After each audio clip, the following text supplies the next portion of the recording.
So my name is Paul Hofman. I am professor of pathology in Nice University, and mostly I'm working in lung cancer field doing molecular biology from both tissue and fluid samples.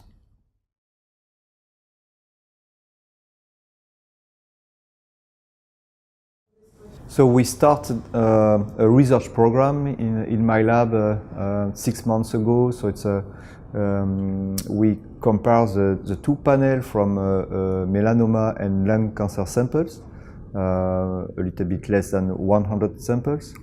So in this research program, we send some samples to the FMI platform, and in-house we use Oncomine panel. I will say that maybe it's much easier to use a panel in-house because it's easier to interact with the pathologist. If there is something wrong with the samples, it's much easier to come back to the pathologist to see what's going on.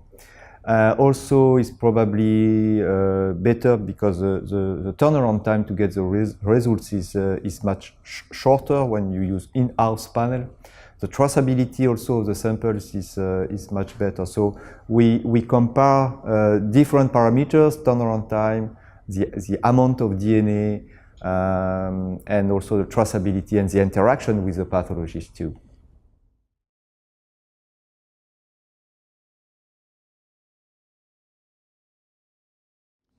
I mean, there is a couple of advantages, specifically when you are working in the lung cancer field, because you have some teeny samples.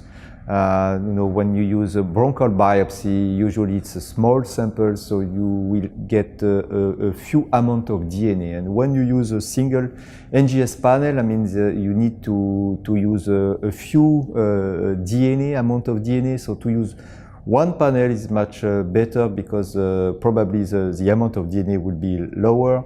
Also, it's easier to assess all the results with a single NGS panel for the team and also for the report. And probably the turnaround time will be, again, much shorter.